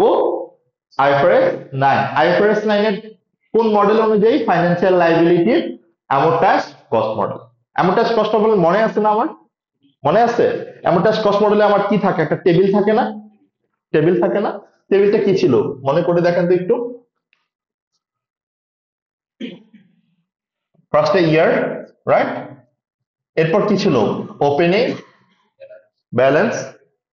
ক্লিয়ার? এবং ওপেনিং ব্যালেন্সের উপর এটা আমার কি হবে? Finance cost. Clear? Okay, and then ছিল হচ্ছে আমার পেমেন্ট, মানে যেটা কুপন রেট বলতাম, বাট এখানে কি হবে? এখানে হবে লিস্ট পেমেন্ট, মানে প্রতি বছর আমি যে লিস্টটা পেমেন্ট করব, এন্ড দেন আমি পাবো হচ্ছে ক্লোজিং ব্যালেন্স। কথাটা ক্লিয়ার আমার? কোনো কনফিউশন আছে? ওকে, যদি কনফিউশন না থাকে আপনি একটু খেয়াল করে দেখবেন এখানে যে আমরা যে লিজ লাইবিলিটির অ্যাকাউন্টিং ট্রিটমেন্টটা বলেছিলাম এতক্ষণ ধরে আপনাকে, ঠিক এরকম টেবিলটার কথাই বলতেছিলাম কিনা আমরা? এই কথাগুলো কি বলতেছিলাম না আমরা? ওকে, বাট এখানে একটা ছোট ভুল আছে। ভুলটা হচ্ছে টেবিলের দুইটা টাইটেলই আসলে rental in advance, rental in advance আছে, ঠিক না? রিপিট হয়ে গেছে না? Rental in advance, rental in advance. একটু আগে আমরা বলেছিলাম না যে রেন্ট পেমেন্টটা মানে রেন্টাল পেমেন্ট মানে কি লিজ পেমেন্টটা, এটা অ্যাডভান্সও হতে পারে আবার এরিয়ারও হতে পারে। তার মানে লিজরের পেমেন্টটা কিভাবে দিবে এটা লিজ কন্ট্রাক্টেই বলা থাকবে যে পেমেন্টটা কি অ্যাডভান্স দিবে নাকি এরিয়ার দিবে। অ্যাডভান্স মানে কি বছরের শুরুতেই দিয়ে দিবে, আর এরিয়ার মানে কি বছরের শেষে গিয়ে দিবে। ক্লিয়ার? ওকে, এখানে খেয়াল করে দেখেন এখানে আগে পেমেন্টটা হচ্ছে না আগে ইন্টারেস্টটা চার্জ হচ্ছে? তাহলে এটা হচ্ছে payment in advance, rental in advance. তার মানে প্রথমটা হচ্ছে রেন্টাল ইন অ্যাডভান্স, বাট পরেরটার ক্ষেত্রে কি হচ্ছে খেয়াল করে দেখেন, পরেরটা কেউ আগে পেমেন্ট করতেছে না আগে ফাইন্যান্স কস্ট চার্জ হচ্ছে? আগে ফাইন্যান্স কস্ট চার্জ হচ্ছে, দেন পেমেন্টটা হচ্ছে। তাহলে এই পেমেন্টটা কিভাবে হচ্ছে? অ্যাডভান্স না এরিয়ার? ভাইয়া বুঝতে পারিনি? ওকে, আমি আবারও কথাটা ক্লিয়ার করছি। According to lease contract, right? আমরা লিজ লাইবিলিটি তো ক্লিয়ার হয়ে গেছে। According to lease contract lessee লেজরকে যে পেমেন্টটা দিবে, পেমেন্ট তো দিতে হবে, ওইটারই তো প্রেজেন্ট ভ্যালু বললাম আমরা লিজ লাইবিলিটি। এই যে পেমেন্টটা দিবে, পেমেন্টটা সে দুইটা কন্ডিশনে দিতে পারে, মানে দুইটা ওয়েতে দিতে পারে। একটা হচ্ছে লিজি পেমেন্টটা অ্যাডভান্স দিতে পারে, ঠিক আছে, আর এটা কি সে এরিয়ারে দিতে পারে। ওকে, যদি সে অ্যাডভান্স দেয় তার মানে কি, অ্যাডভান্স দেওয়া মানে হচ্ছে আমাকে আগে আপনি টাকাটা দিয়ে দিচ্ছেন, রাইট? তার মানে আমি বছরের শুরুতেই টাকাটা পেয়ে যাচ্ছি, তার মানে এই যে ওপেনিং ব্যালেন্স আছে তার থেকে আমি আগে টাকাটা পেয়ে যাচ্ছি, এটার যেই নেট ব্যালেন্সটা তার উপর হবে আমার হচ্ছে ইফেক্টিভ ইন্টারেস্ট কস্টটা, ফাইন্যান্স কস্টটা। কথাটা বুঝতে পারছি? কেননা আমার তো ফাইন্যান্স পুরোটার উপর হচ্ছে না, বিকজ আমি তো অলরেডি 1 লাখ টাকার মধ্যে 10,000 টাকা পেয়ে গেছি, তাহলে আমার ফাইন্যান্স কস্টের ওপেনিং ব্যালেন্স কত ধরবো? 1 লাখ ধরবো না 90,000 ধরবো? কারণ আমার তো আর 1 লাখ টাকা আসলে ওপেনিং ব্যালেন্স নাই, কারণ 1 লাখ টাকা থেকে অলরেডি কত পেয়ে গেলাম, আমি 10,000 পেয়ে গেলাম। তাহলে আমার নেট ওপেনিং ব্যালেন্স কত? 90,000। তাহলে ফাইন্যান্স কস্টটা কার উপর চার্জ হবে? 90,000-এর উপর চার্জ হবে। তাহলে এটা কখন হবে? যদি পেমেন্টটা অ্যাডভান্স হয়, রাইট? আর যদি পেমেন্টটা এরিয়ারে হয় তাহলে অ্যাজ ইট ইজ আমরা এতক্ষণ যেটা দেখে আসছি। ক্লিয়ার কথাটা? তাহলে আপনি যখন কোয়েশ্চেনটা দেখবেন, কোয়েশ্চেনে অবশ্যই ভালো করে খেয়াল করবেন এটা পেমেন্টটা কি অ্যাডভান্স না এরিয়ার। খেয়াল করতে পারবেন না ভাইয়ারা? কেননা এটার উপর ডিপেন্ড করবে অ্যামাউন্টটা স্টেবিলটা কিরকম হবে। আমি কি বুঝতে পারলাম আপনাদেরকে কথাটা? তাহলে আমরা এতক্ষণ যে কথাগুলো বলছিলাম সেটা হচ্ছে আমার লিজ লাইবিলিটি নিয়ে আমরা কথাগুলো বলছিলাম। লিজ লাইবিলিটি কিভাবে রেকগনাইজ করতে হবে, কিভাবে মেজার করতে হবে, ক্যালকুলেশন কি হবে, আমরা অফকোর্স একটা কোয়েশ্চেন দেখবো, বাট থিওরিটিক্যাল পার্টটাকে আমরা ক্লিয়ার, কনসেপচুয়ালি আমরা মানে আমরা আন্ডারস্ট্যান্ড যে আমরা কি বুঝতে চাচ্ছি অথবা কি বলতে চাচ্ছি। হুম। এরকম প্রশ্ন হতে পারে 10 বছরের জন্য 1 লাখ, বছরের শুরুতে পুরোটাই অ্যাডভান্স হয়ে যাবে, তুমি 1 লাখ দিয়ে দিবে, এরকম না ওইটা তাহলে তার লাইবিলিটি থাকবে না, মানে এরকম একটা প্রশ্ন আসে। না এরকম থাকবে না, বাট সেক্ষেত্রে কিন্তু 1 লাখ টাকার আসলে আর মানে কোন প্রকার লাইবিলিটি থাকলো না। আপনার টোটাল লিজ পিরিয়ড হচ্ছে, লিজ অ্যামাউন্ট হচ্ছে 1 লাখ, আপনি একদম লিজের লিজ করার সময় 1 লাখ দিয়ে দিচ্ছেন, তাহলে তার আসলে লিজ লাইবিলিটি থাকবে না। তখন আমার হবে হচ্ছে রাইট অফ ইউজেস এর ডেবিট আর ব্যাংক ক্রেডিট, ঠিক না? বাট প্র্যাকটিক্যালি এটা কখনোই হবে না। লিজ আপনি নিচ্ছেন বিকজ আপনার কাছে টাকা নেই, আপনি প্র্যাকটিক্যাল পার্সপেক্টিভ চিন্তা করেন, আপনার কাছে যদি পুরো টাকাটা থাকতো আপনি কিনে নিতেন, তাহলে আপনি আর লিজ নিচ্ছেন কেন? ঠিক না? ওকে, তাহলে আমরা লিজ লাইবিলিটি ক্যালকুলেশন কিভাবে হয় সেটা আমরা বুঝতে পারলাম। কেননা রাইট অফ ইউজড অ্যাসেট এটা বেসিক্যালি একটা অ্যাসেটের যে অ্যাকাউন্টিং স্ট্যান্ডার্ড সেই অনুযায়ী আপনাকে চিন্তা করতে হবে, এবং রাইট অফ ইউজ অ্যাসেট ঠিক মতো বুঝতে হলে আপনাকে আগে লিজ লাইবিলিটির ক্যালকুলেশনটা বুঝে আসতে হবে। ফর্মুলাতে গেলেই দেখতে পারবেন রাইট অফ ইউজ অ্যাসেটের ফার্স্ট আইটেমটাই হচ্ছে lease liability. Clear? Lease liability এটার সাথে অ্যাড হবে হচ্ছে আমার any lease payment made before the lease started, ওই যে কমেন্সমেন্ট ডেটে যেটা আপনি বলছিলেন একটু আগে, যেটা একটু আগে আমরা বলছিলাম যে 20 টাকা, তার মানে during the commencement of lease যে টাকাটা আমি ইমিডিয়েটলি পে করে দিচ্ছি সেটাও আমার রাইট অফ ইউজ অ্যাসেটের সাথে কি হবে? অ্যাড হয়ে যাবে, সেটাও আমাকে কি করতে হবে? ক্যাপিটালাইজ করতে হবে। কথাটা clear? 3 number, any restoration cost, মানে কি যদি এরকম হয় যে আপনাকে লিজটা 10-15 বছরের জন্য দেওয়া হয়েছে, ওই যে এনভায়রনমেন্টাল প্রভিশন, মানে 15 বছর পর আপনাকে কোনো প্রকার রিস্টোর করে দিতে হবে, সো ওইটার যে প্রেজেন্ট ভ্যালু সেটাও আপনাকে কি করতে হবে? রাইট অফ ইউজ অ্যাসেটের সাথে অ্যাড করতে হবে, মানে ক্যাপিটালাইজ করতে পারবেন। Okay, and the last one all initial direct cost, মানে কি আমাদের মনে আছে আইএস 16 পড়েছিলাম, ওই সময় কি আমাদের ক্যাপিটালাইজেশনের ক্রাইটেরিয়ার কথা মনে আছে? ক্যাপিটালাইজেশন আইএস 16 এ ক্যাপিটালাইজেশনের ক্রাইটেরিয়া কি ছিল? যে আমার কোনো প্রপার্টি প্ল্যান্ট এন্ড ইকুইপমেন্টের জন্য যে কস্টটা purchase cost, right, purchase cost করার পর থেকে ওইটাকে ইউজেবল করা পর্যন্ত যত ডিরেক্টলি অ্যাট্রিবিউটেবল কস্ট আছে সব কস্টকে আমরা কি করতে পারি? ক্যাপিটালাইজ করতে পারি। ওকে, প্লাস ওই অ্যাসেটটাকে ইন ফিউচারে ডিসমেন্টাল করার জন্য ওই ওই অ্যাসেটটাকে, ওই প্রপার্টিটাকে ফিউচারে ডিকমিশনিং করার জন্য যদি কোনো কস্ট হয়ে যায়, হতে পারে এস্টিমেটেড অ্যামাউন্ট, যেটা 10 বছর পরে হবে, সেটাকেও আমরা ক্যাপিটালাইজ করতে পারবো অ্যাট প্রেজেন্ট ভ্যালু। এই কথাগুলো পড়েছিলাম আমরা, এই কথাগুলো আমরা জানি। তাহলে এখানেও কিন্তু ব্যাপারটা ঠিক একই রকম। কেননা আপনি আবার এক্সাম্পলে ব্যাক করেন, আমরা কোন এক্সাম্পলের কথা বলছিলাম? আমি এই বিল্ডিংটা আমার অফিস পারপাসে লিজ নিচ্ছি, ক্লিয়ার? তাহলে আমি যদি এই বিল্ডিংটা অফিস পারপাসে লিজ নেই, তাহলে আমি এটা কি পারপাসে ইউজ করতেছি? আমার আমার আমার অফিসের অ্যাডমিনিস্ট্রেটিভ পারপাস। ওকে, যদি আমার আমার বিজনেসের অ্যাডমিনিস্ট্রেটিভ পারপাসে আমি ইউজ করি, তাহলে এটা আমার জন্য কি প্রপার্টি প্ল্যান্ট এন্ড ইকুইপমেন্ট নাকি? Property plant and equipment. তাহলে প্রপার্টি প্ল্যান্ট এন্ড ইকুইপমেন্টের ঠিক ট্রিটমেন্ট যেভাবে দিতাম আমরা, property plant and equipment debit করতাম যদি এটাকে আমরা অ্যাকোয়ার করতাম, right?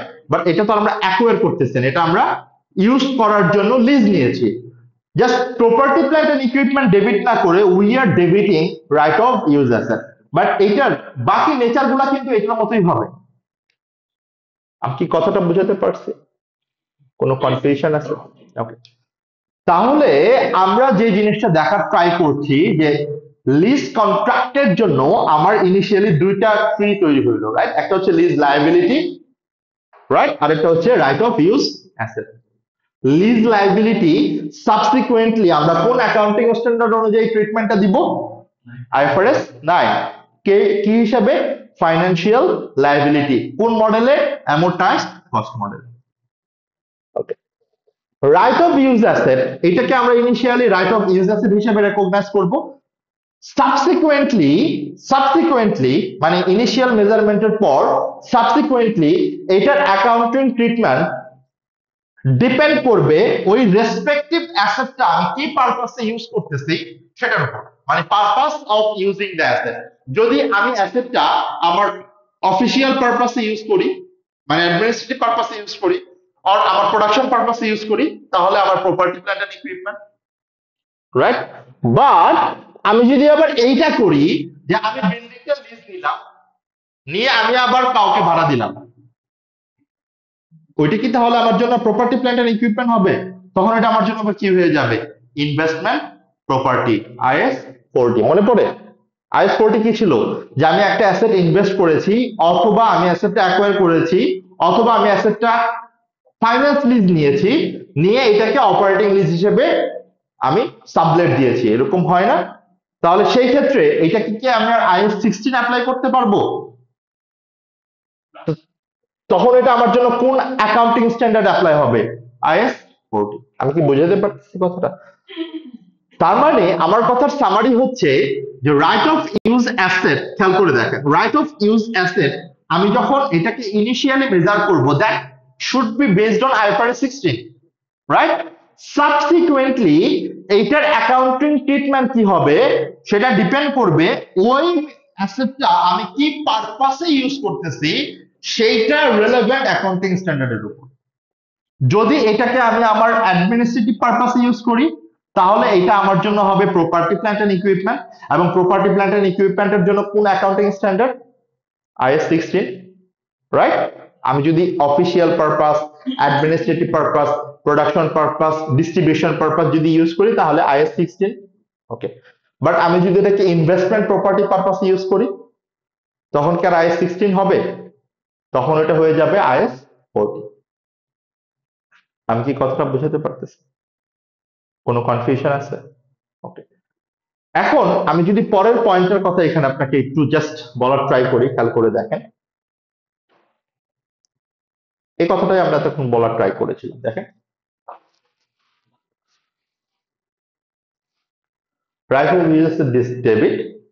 Subsequent measurement will be based on the purpose of using the asset. তার মানে কি?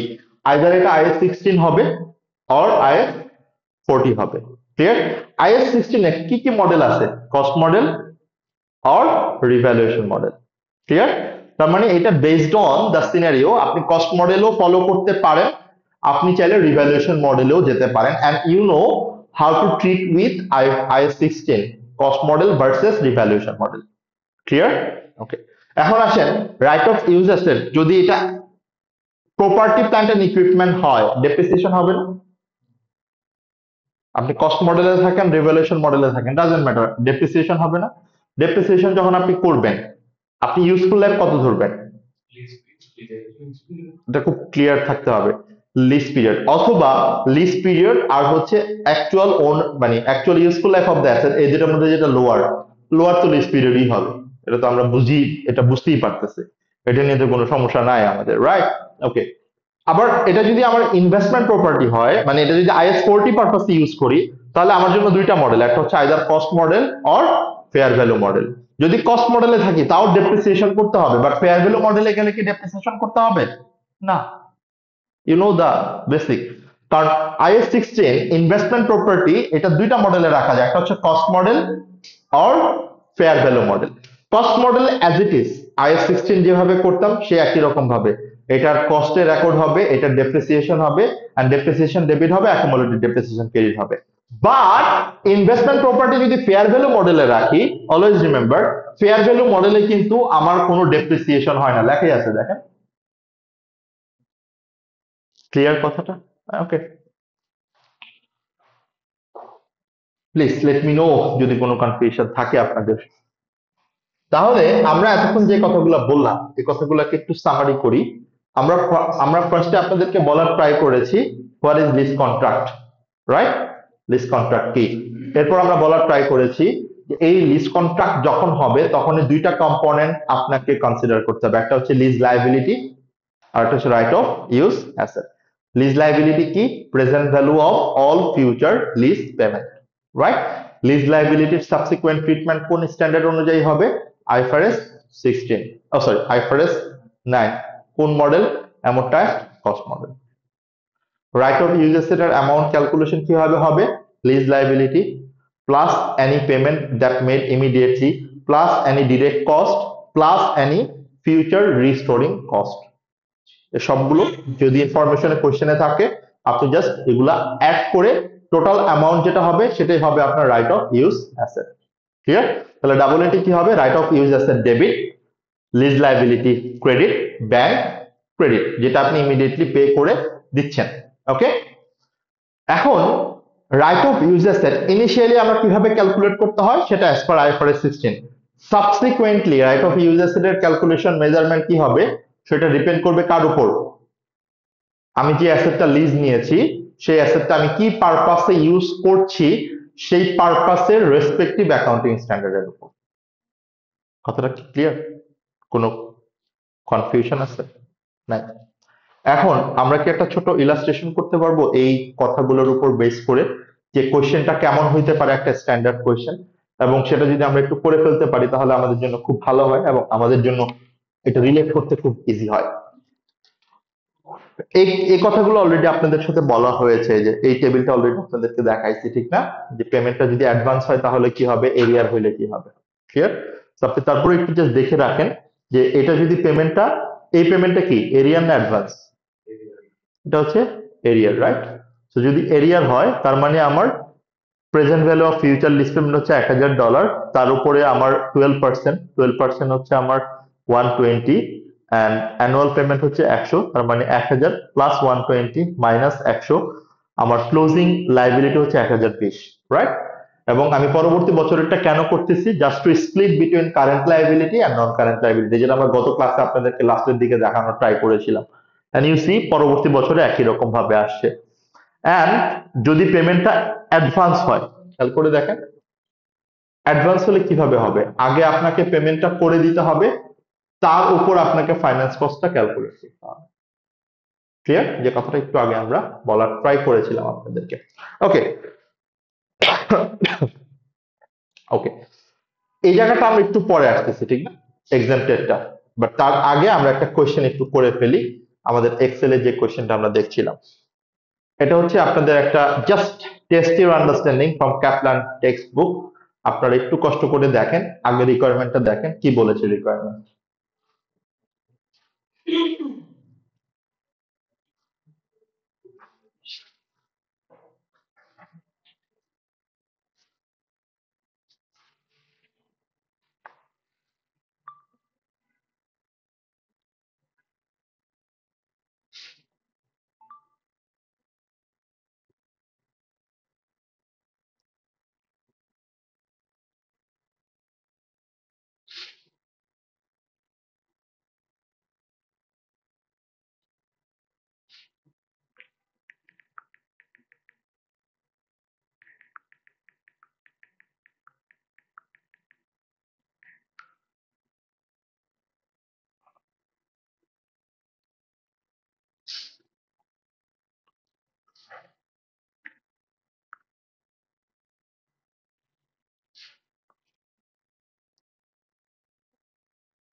কোশ্চেনটা বুঝতে পারতেছি?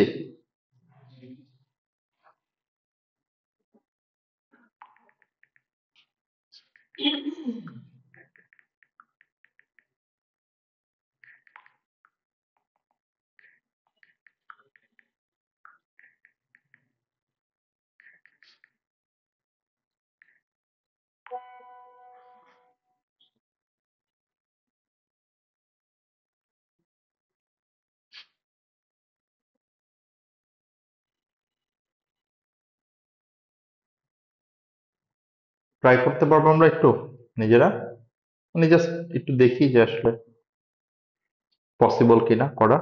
কারণ আমরা তো টেকনিক গুলা বলেছি, স্টেপ গুলা বলেছি। তো ফার্স্টে আপনাকে দেখতে হবে এটা লিজ কন্ট্রাক্ট কিনা, ঠিক না? যদি লিজ কন্ট্রাক্ট হয় তাহলে ফার্স্টে আপনি ক্যালকুলেট করবেন লিজ লায়াবিলিটি, ঠিক না? লিজ লায়াবিলিটি বের করার জন্য আপনাকে ওই যে প্রেজেন্ট ভ্যালু করতে হবে, যে প্রেজেন্ট ভ্যালু ফর্মুলা দিয়ে আমরা করি। সো প্রেজেন্ট ভ্যালু আমরা দেখি এখানে কি বলছে, calculate initial carrying amount of lease liability, যেটা আমাকে ক্যালকুলেট করতে হবে, and right of use asset, okay, and provide double entries needed to record this amount in dynamics financial records। মানে হচ্ছে আমরা অ্যামাউন্টও ক্যালকুলেট করব এবং ডাবল এন্ট্রিও প্রোভাইড করব। এটা একটা স্ট্যান্ডার্ড কোয়েশ্চেন, এই কোয়েশ্চেন গুলো আসে এক্সামে অবজেক্টিভ টেস্ট হিসেবে। তাহলে আমরা এখন কোয়েশ্চেনটা পড়ি। On 1st January 20x1 Dynamic entered into 2 year lease for a lorry, 2 বছরের জন্য লরি, এবং কবে এন্টার করছে? 1st January। Clear? The contract contains an option to extend the lease from further year। ওই যে তার মানে 2 বছর হচ্ছে প্রাইমারি লিজ পিরিয়ড আর 1 বছর হচ্ছে secondary lease. Dynamic believe that it is reasonably certain to exercise this option. তার মানে ও বুঝতেছে এটা ও এক্সারসাইজ করবে, তার মানে অ্যাপারেন্টলি 3 বছর হয়ে যাবে লিজ পিরিয়ডটা। Lorries have useful life of 10 years। তার মানে হচ্ছে ওই লরিগুলো 10 বছর ইউজফুল লাইফ, তার মানে 10 বছরের মধ্যে 3 বছরের জন্য আপনি লিজ নিবেন। লিজ পেমেন্ট, এটা হচ্ছে জাস্ট আপনার একটা ইন্ট্রোডাকশন, যেটা আপনি বুঝে গেছেন অলরেডি যে এটা একটা লিজ কন্ট্রাক্ট, এটা নিয়ে আর কোনো ডাউট নাই। ওকে, লিজ পেমেন্ট আর $10,000 পার ইয়ার।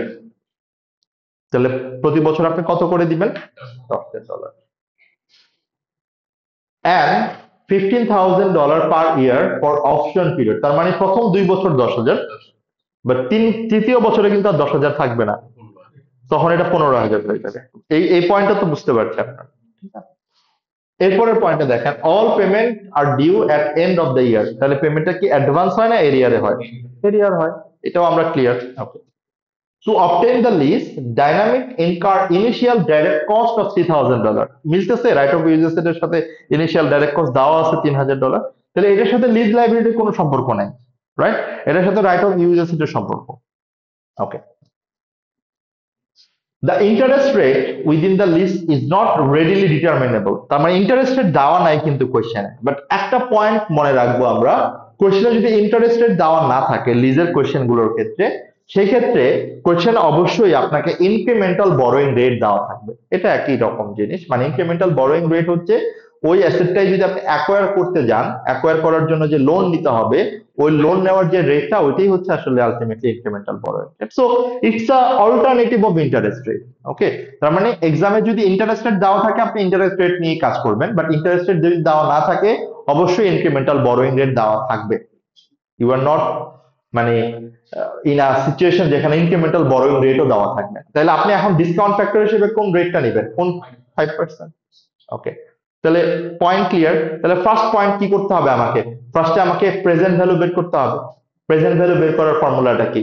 10,000, রাইট? এটা ডিসকাউন্ট ফ্যাক্টর কত হবে? 5%। এটার প্রেজেন্ট ভ্যালু খেয়াল করে দেখেন, এখানে 20x1 এ আমার ক্যাশ ফ্লো কত? 10,000। ডিসকাউন্ট ফ্যাক্টর কত পার্সেন্টের ডিসকাউন্ট ফ্যাক্টর? 5%-এর। ডিসকাউন্ট ফ্যাক্টরের ফর্মুলাটা কি? 1 plus r to the power minus n. তাহলে 1 plus r to the power minus n. Okay, clear? তাহলে এখানে 1.05 to the power minus 1 to the power minus 2 to the power minus 3। মানে N মানে হচ্ছে number of ইয়ার, আর মানে হচ্ছে interest rate আর required rate, যেটা আমরা এখানে ইউজ করছি। ক্লিয়ার আমরা? ওকে, তাহলে আমরা কি ফার্স্ট স্টেপটা বুঝতে পারছি যে কিভাবে লিজ লাইবিলিটি ক্যালকুলেট করব? তাহলে এখন দেখি আমরা কিভাবে করেছি। আমার ফার্স্ট ইয়ারে হচ্ছে 10,000 ক্যাশ ফ্লো, এটার ডিসকাউন্ট ফ্যাক্টর হচ্ছে যেভাবে আমরা করলাম, যেটা বললাম আমরা, রাইট? তাহলে আমার প্রেজেন্ট ভ্যালু কি? Cash flow into discounting factor, right? Okay. Second year একইভাবে 10,000 আমার discount factor and then present value. But third ইয়ারে কি আমার ক্যাশ ফ্লো কত হবে? 10,000 হবে, 15,000, এটা discount factor as it is and then present value. এই তিনটাকে সাম করলে যেটা হয় এটাই হচ্ছে আমার লিজ লাইবিলিটি। খেয়াল করে দেখেন আমার পেমেন্ট করা মানে পেমেন্ট করতে হবে কত? 35,000, যেটা প্রেজেন্ট ভ্যালু হচ্ছে আমার 31,551, রাইট? এটাই 3 বছর পরে গিয়ে কিন্তু 35,000ই হবে। 5% করে যদি আমি কম্পাউন্ডিং করি এটা 35,000ই হবে। লজিকটা ক্লিয়ার? ওকে, তাহলে আমার লিজ লাইবিলিটি ক্লিয়ার। কোনো সমস্যা আছে? ওকে, তাহলে লিজ লাইবিলিটি কত আমার? 34,500, এই যে যেটা আমার আলটিমেটলি যেটা আসছে, রাইট? ওকে, এখন আমার রাইট অফ ইউজ অ্যাসেট কত হবে? রাইট অফ ইউজ অ্যাসেটের ফর্মুলা কি ছিল? Lease liability plus any direct cost plus যদি কোনো রিস্টোরিং কস্ট থাকে প্লাস যদি আপনি আগে থেকেই কোনো পেমেন্ট দিয়ে দেন, রাইট? এখানে বাকি দুইটা নাই, কমেন্সমেন্টের সময় কোনো পেমেন্টের কথাও বলা নাই আর রিস্টোরিং এর কোনো কস্টের কথাও বলা নাই। তার মানে এখানে লিজ লাইবিলিটি আছে যেটা অলরেডি আমরা ক্যালকুলেট করলাম, প্লাস ডাইরেক্ট কস্ট আছে সরাসরি 3,000। তাহলে আমার রাইট অফ ইউজ অ্যাসেট কত হবে টোটাল? খেয়াল করে দেখেন, রাইট অফ ইউজ অ্যাসেট আসতেছে এই যে আমরা যেটা ক্যালকুলেট করলাম, সরি, লিজ লাইবিলিটি প্লাস 3,000। ভাইয়া আমরা কি অ্যাগ্রিড সবাই? কনফিউশন থাকার কথা এখানে না। তাহলে এখন এই পর্যন্ত তো আমরা ক্লিয়ার, বাট ডাবল এন্ট্রি কি করলাম আমরা? ডাবল এন্ট্রিটা দেখতে হবে না আমাকে? তাহলে ডাবল এন্ট্রি কি হবে? আমরা কি বলছি? Right of use asset debit, lease liability credit. কোনো সমস্যা না। এবং লিজ লাইবিলিটি ক্রেডিট এবং right of use asset debit, but আমার অ্যামাউন্ট কি মিলে গেল? 3,000 টাকার একটা গ্যাপ পড়ে না? এই 3,000 টাকা আমি কি করছি? ইমিডিয়েটলি পেমেন্ট করেছি, মানে ডাইরেক্ট কস্ট আমার অলরেডি পেইড। তাহলে আমার ব্যাংক ক্রেডিট $3,000। এখন কি আমরা মিলাইতে পারতেছি যে কিভাবে ডাবল এন্ট্রি করব, কিভাবে আমার লিজ লাইবিলিটি করব, কিভাবে রাইট অফ ইউজ অ্যাসেট করব? এই পর্যন্ত কি আমরা ক্লিয়ার? এই পর্যন্ত ক্লিয়ার থাকলে এখান থেকে যদি কোনো কোয়েশ্চেন এখন পর্যন্ত আপনারা পান, সো এই প্যাটার্নই পাবেন, এইভাবেই করতে হবে। নেক্সট প্যাটার্নটা কি? নেক্সট প্যাটার্ন হচ্ছে এখন আপনাকে কি করতে হবে? এখন লিজ লাইবিলিটির সাবসিকুয়েন্ট ট্রিটমেন্ট করতে হবে, ঠিক না? সাবসিকুয়েন্ট ট্রিটমেন্ট মানে কি? এখন লিজ লাইবিলিটির অ্যামোর্টাইজ কস্ট টেবিল করতে হবে। এখন লিজ লাইবিলিটির ওপেনিং ব্যালেন্স কত, রাইট? তাহলে এটা হচ্ছে ইয়ার 1 এর ওপেনিং ব্যালেন্স হবে। ওকে, পেমেন্টটা কি হয়? অ্যাডভান্স না এরিয়ার? এরিয়ার। তাহলে আগে আমার ইফেক্টিভ ইন্টারেস্ট হবে। এখানে কি ইফেক্টিভ ইন্টারেস্ট দেওয়া আছে? এই 5% ইফেক্টিভ ইন্টারেস্ট রেট। তাহলে 31,551, এটার উপর কত পার্সেন্ট আমি ফাইন্যান্স কস্ট চার্জ করব? 5%। এবং প্রতি বছর আমি পেমেন্ট করে দিচ্ছি কত? First year 10,000, second year 10,000, but third year 15,000। তাহলে এইভাবে আমি অ্যামোর্টাইজ টেবিলটা করতে পারবো না ভাইয়ারা? ওকে, সো খেয়াল করে দেখেন অ্যামোর্টাইজ টেবিলটা এইভাবে করা যায় কিনা, করা পসিবল? এই যে জাস্ট আপনারা দেখেন অ্যামোর্টাইজ টেবিলটা। তাহলে আমার 31,551 এটা কোত্থেকে আসে? ওই যে আমার লিজ লাইবিলিটির যে ওপেনিং ব্যালেন্সটা, এটার উপর আমার কত পার্সেন্ট ফাইন্যান্স কস্ট হবে? 5%। এবং আমি যে পেমেন্টটা দিয়ে দিচ্ছি সেটা আমার মাইনাস হয়ে যাবে, এন্ড ক্লোজিং ব্যালেন্স আমি কত পাচ্ছি? Just opening balance plus finance cost minus lease payment. Clear? Okay, এটাই পরবর্তী বছরের জন্য কি? Opening balance. ওকে, এরপরের ওপেনিং ব্যালেন্স কত? ঠিক 23,000 যেটা ছিল, রাইট? এবং 23,000 টাকার উপর কত পার্সেন্ট ইন্টারেস্ট চার্জ হবে? এন্ড দেন এটা আমি প্রতি বছর পেমেন্ট করতেছি কত? 10,000। এন্ড ফাইনালি আমার ইয়ার 2 এর ক্লোজিং ব্যালেন্স কত থাকতেছে? 14,000। ওকে, এখন আমি যে কথাটা বলেছিলাম আপনাকে যে কম্পাউন্ডিং করলে অ্যাকচুয়ালি 35,000ই হবে, বাট সেখানে কিন্তু আমরা এই পেমেন্ট গুলো কনসিডার করছিলাম না, রাইট? এবং খেয়াল করে দেখবেন আপনি এই যে মাইনাস করতেছেন, এই মাইনাস কিন্তু 35,000ই হবে। জাস্ট একটু অ্যাপারেন্টলি চিন্তা করে দেখেন, আমি যদি এটা মাইনাস না করতাম তাহলে আলটিমেটলি আমার ক্লোজিং ব্যালেন্স কত হয়ে দাঁড়াইতো? জাস্ট আমি জাস্ট আপনাকে জাস্ট দেখানোর জন্য, এটা এক্স্যাক্টলি 35,000ই হবে। জাস্ট ফ্র্যাকশনাল ডিফারেন্সের কারণে কিন্তু এটা আসে না। So আমি জাস্ট এই কথাটাই বলেছিলাম, আপনারা আবার আমাকে ভুল বুঝেন না যে আমি কোন কথাটা বললাম, কেননা ও কিন্তু $35,000 রিপে করবে, বাট এটা ওভার 3 ইয়ার্স রিপে করবে। কথাটা ক্লিয়ার? ওকে, তাহলে আমার ফাইন্যান্স লাইবিলিটির অ্যাকাউন্টিং ট্রিটমেন্ট কি হলো, এটা ক্লিয়ার? তাহলে এখান থেকে আমার ফাইন্যান্সিয়াল স্টেটমেন্টে কি হয়, কি যাবে, এই অ্যামাউন্ট গুলো যাবে আমার statement of profit or loss, আর এই অ্যামাউন্টটা যাবে আমার স্টেটমেন্ট অফ ফাইন্যান্সিয়াল পজিশন। আমরা কি ক্লিয়ার ভাইয়ারা? কোনো সমস্যা আছে? ওকে, দেন আমার এরপরে কি হবে, আমার যে রাইট অফ ইউজ অ্যাসেট ছিল, খেয়াল করে দেখেন, রাইট অফ ইউজ অ্যাসেট এটার উপর আমার কি করতে হবে, এখন ডেপ্রিসিয়েশন চার্জ করতে হবে। কারণ রাইট অফ ইউজ অ্যাসেট আমি কি পারপাসে করতেছি, লরি না, লরি তো আর আমি আলটিমেটলি ভাড়া দিচ্ছি না কাউকে, আমি ইউজ করার পারপাসেই করছি, রাইট? তো সেই ক্ষেত্রে এই লরির ডেপ্রিসিয়েশন আমি কোন অ্যাকাউন্টিং স্ট্যান্ডার্ড অনুযায়ী করব? Apparently it is IS 16। Lorry it's a part of equipment, it's a machine, right?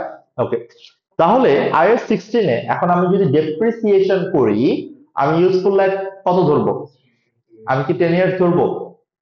কারণ অ্যাসেটটা তো আমি 10 ইয়ার্স ইউজ করবো না, আমি কত বছর ইউজ করব? 3 বছর। তার মানে 3 ইয়ার্স আর 10 ইয়ার্স, এই দুটোর মধ্যে যেটা লোয়ার, সেটাই হবে আমার জন্য আলটিমেটলি ইউজফুল লাইফ। ওকে, তাহলে ইউজফুল লাইফ 3 ইয়ার্স হবে, এবং রাইট অফ ইউজ অ্যাসেট কত? এই যে 34,551। তাহলে এইটার 3 দিয়ে যদি আমি ডিভাইড করি, খেয়াল করে দেখেন কত আসে। এটাই হচ্ছে আমার ডেপ্রিসিয়েশন, যেটার অ্যাকাউন্টিং এন্ট্রি হবে ডেপ্রিসিয়েশন ডেবিট, যেটা এক্সপেন্স হিসেবে স্টেটমেন্ট অফ প্রফিট আর লসে চলে যাবে, এন্ড অ্যাকুমুলেটেড ডেপ্রিসিয়েশন ক্রেডিট, যেটা স্টেটমেন্ট অফ ফাইন্যান্সিয়াল পজিশনে আমার এই অ্যাসেটের ভ্যালুটাকে, এই যে 34,551 থেকে এই অ্যামাউন্টটা কমে যাবে। আমি কি ক্লিয়ার? পয়েন্টে কোথাও কোনো ঝামেলা আছে, কোনো সমস্যা ফেস করতেছি আমরা? Okay. তাহলে এই পর্যন্ত যদি আমরা করতে পারি, অটোমেটিক্যালি কিন্তু আমরা এখান থেকে খেয়াল করে দেখেন যে আমার extracted statement of financial position, মানে স্টেটমেন্ট অফ ফাইন্যান্সিয়াল পজিশন আমি কিভাবে করব, রাইট অফ ইউজ অ্যাসেট হবে, right of use asset net balance হবে টোটাল অ্যামাউন্ট থেকে। আপনি যদি জাস্ট দেখেন এখান থেকে কিভাবে আসছে এটা, এই যে রাইট অফ ইউজ অ্যাসেট থেকে আমার অ্যাকুমুলেটেড ডেপ্রিসিয়েশনটা বাদ দেওয়ার পর যে অ্যামাউন্টটা, সেটাই আমার ব্যালেন্স শিটে প্রেজেন্ট হবে। আর লাইবিলিটির এখানে কি হবে খেয়াল করে দেখেন, ইয়ার 1-এ, রাইট? জাস্ট একটা এক্সট্রাক্টেড ভার্সন, নন কারেন্ট লাইবিলিটি থাকবে এবং কারেন্ট লাইবিলিটি থাকবে। কথাটা ক্লিয়ার ভাই? আমরা কোনো সমস্যা মনে হচ্ছে? ওকে, সো এটা আমি দিয়ে দিচ্ছি অলরেডি, আপনাদের এক্সেলটা দেওয়া আছে গ্রুপে, সো আই ডোন্ট থিঙ্ক এটা আপনারা খুব চ্যালেঞ্জ ফেস করবেন, it's pretty much straight forward. So আজকে আমরা শুধু একটা টপিক শেষ করেই ছেড়ে দিব, বিকজ IFRS 16 একটা ইম্পর্টেন্ট পয়েন্ট হচ্ছে, পার্ট হচ্ছে সেল অ্যান্ড লিজ ব্যাক, ওটা আমরা নেক্সট ক্লাসের জন্য রেখে দিচ্ছি, বিকজ আজকে আপনাদের ব্রেন অনেক বেশি প্রেশার মনে হচ্ছে আপনাদের চোখ দেখে। সো আমরা বেশিক্ষণ আর রাখবো না, আমরা ওই যে এক্সাম্পটেড ফ্রম লিজ কন্ট্রাক্টের কথাটা বলেছিলাম না, ওইটুকু 3-4 মিনিট লাগবে, ওইটুকু করে আমরা শেষ করে দিব আজকে।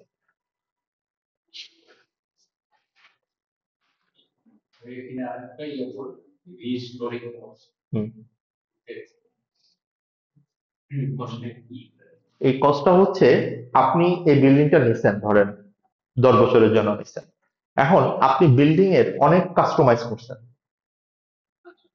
ওকে, বাট আপনার লিজর বলছে আপনি যাই কাস্টমাইজ করেন করছেন, বাট 10 বছর পরে আপনাকে আবার এটা আগের মতো করে দিয়ে যেতে হবে, হয় না? বাড়িওয়ালার এরকম বলে না? তো আপনি যে 10 বছর পরে, এটা তো আর 10 বছরে আপনি করবেন না, 10 বছর আপনার মতো করে আপনি এটাকে পার্টিশন দিচ্ছেন, অনেক পিকচার ফিটিংস ইউজ করছেন, বাট 10 বছর পর এগুলাকে আপনার আবার খুলে দিয়ে যেতে হবে। তো 10 বছর পরে যখন এটা করবেন, এটা খরচ হবে না আপনার? তো ওইটা কি আপনার কেন খরচ হবে? ওইটাকে অ্যাসেটটা ইউজ করার জন্য খরচ হবে না? তাহলে ওইটাকে তো আপনার অ্যাসেটের সাথে ক্যাপিটালাইজ করা উচিত নাকি উচিত না? এটা রিস্টোরিং কস্ট বলতে আমরা এটাকে বোঝাচ্ছি, এটা সিম্পলিফাইড অ্যাপ্রোচ। ওকে, এটা এবং এখানে আরেকটা ভুল আছে, পরের টাইটেলটা হবে sale and lease back. Okay, so আমি জাস্ট প্রত্যেক জায়গায় যে জায়গায় আমার গ্রাফিক ডিজাইনার ভুল করছিল, আমি এগুলা জাস্ট আপনাদেরকে বলে দিচ্ছি। সো এটা ঠিকই আছে, আপনারা জাস্ট এই অ্যামাউন্টটা, মানে সরি, এই দুইটা লাইন একটু পড়েন, যে simplified approach for short term lease or low value lease exception, মানে হচ্ছে যেগুলো আমার exception item are exempted from lease contract, সেটার জাস্ট টাইটেলটা একটু পড়েন, এবং মানে জাস্ট লাইন দুইটা একটু পড়েন, আমি আপনাদেরকে এটা এক্সপ্লেন করে দিচ্ছি, নো ওয়ারিস।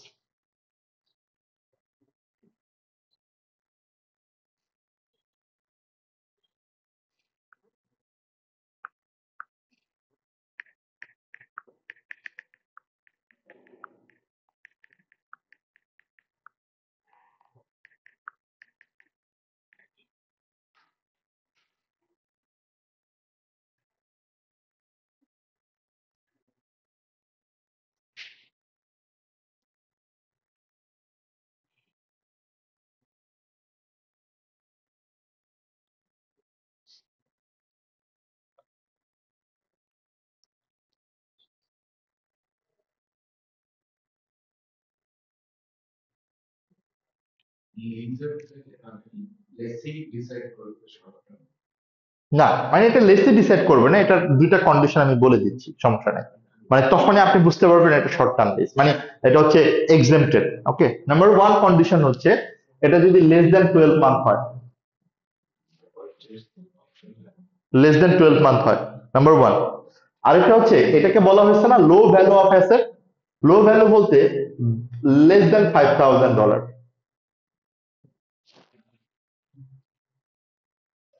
ক্লিয়ার? জাস্ট সিম্পল, যে এটা যদি এর আগের লিস্টটা কত বছরের জন্য ছিল, 2 বছর, তার মানে না, এটা কন্ট্রাক্ট হবে। দেন অ্যামাউন্ট কত ছিল, 10,000, 10,000, 15,000, রাইট? ওকে, বাট এখানে আমরা কি বলতেছি, যেই অ্যাসেটটা আমি লিজ নিচ্ছি সেই অ্যাসেটের ভ্যালু $5,000 কম, অটোমেটিক্যালি কিন্তু যেমন ল্যাপটপের এটা হবে না, কারণ ল্যাপটপের ভ্যালু $5,000 হওয়ার কথা না, ঠিক না? ফোন $5,000 হওয়ার কথা না। বাট আপনি যদি এখন কথা বলেন বিল্ডিং নিয়ে, কোর্স, আমি বুঝতে পারছি কথাটা, পয়েন্টটা ক্লিয়ার? ওকে, এখন তাহলে যখনই আপনার এই দুইটা কন্ডিশন থাকবে তাহলে ওইটা আর কি হবে না, লিজ কন্ট্রাক্ট হবে না। ক্লিয়ার? বাট এই দুইটা ছাড়া যদি আমার ওই কন্ট্রাক্ট অনুযায়ী লিজের কনসিডারেশন অনুযায়ী যদি আমার আমার টার্ম ডিফাইন করা হয়, ডেফিনেশন মিট করে, তাহলে অবশ্যই আমাকে কি করতে হবে, লিজ কন্ট্রাক্ট হিসাবে আইএফআরএস 16 এর আন্ডারে ট্রিটমেন্ট দিতে হবে। So I can not make any creative accounting. আমি বুঝতে পারছি কথাটা, that's why IFRS 16 came, and IFRS 16 এর কারণে আমাদের অনেক কমপ্লিকেসি অ্যারেজ করেছে from the accountant perspective, because অ্যাকাউন্টেন্টরা বাংলাদেশে আইফআরএস 16টা অ্যাপ্লাই করতে চায় না। এটার বড় একটা রিজন হচ্ছে এই যে লোন শিডিউল, মানে লিজ লাইবিলিটি শিডিউলটা, রাইট অফ ইউজেস এর শিডিউলটা, এগুলো খুব ইন ডিটেলসে আপনাকে মেনটেন করতে হয়। এন্ড ফ্রম আমার পার্সপেক্টিভ থেকে যদি বলি, আমরা আমাদের ক্লায়েন্টের জন্য আইএফআরএস 16 গুলো অলওয়েজ ট্রাই করি, এনকারেজ করি টু ফলো, এন্ড আমরা করছি অনেকগুলা ক্লায়েন্টই আমরা আইএফআরএস 16 অলরেডি, বিকজ যাদের ফুল মান্থ অ্যাকাউন্টিংটা আমরা করি তাদেরকে আমরা বলি যে আপনারা আইএফআরএস 16, এবং আমরাই করে দিই লাইক এইভাবে করার জন্য। So that's the part of আমার, যদি এটা আলটিমেটলি সিম্পল আর সিম্পলিফাইড অ্যাপ্রোচ হয়, যদি এটা লিজ কন্ট্রাক্ট না হয়, নাও অ্যাকাউন্টিং ট্রিটমেন্ট কি হবে? বেসিক্যালি শর্ট টার্ম লিজে পার্চেজ অপশন এমনিও থাকে না। যেমন কিভাবে আমি যদি বলি যে, সে ফর এক্সাম্পল আপনি একটা 1 বছরের জন্য লিজ নিছেন, বাট ওই অ্যাসেটের ইউজফুল লাইফ ধরেন 50 বছর অথবা 40 বছর, হোয়াট এভার, বাট আপনাকে কখনোই ওই অ্যাসেট গুলোর ক্ষেত্রে পারচেজ অপশন দিবে না।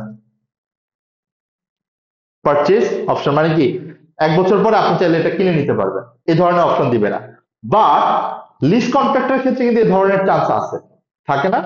যে একটা অ্যাসেটের ইউজফুল লাইফ 20 বছর, বাট আপনি 15 বছর জন্য লিজ নিছেন, তখন একটা কন্ডিশন থাকে যে আপনি চাইলে এটা কিনে নিতে পারেন।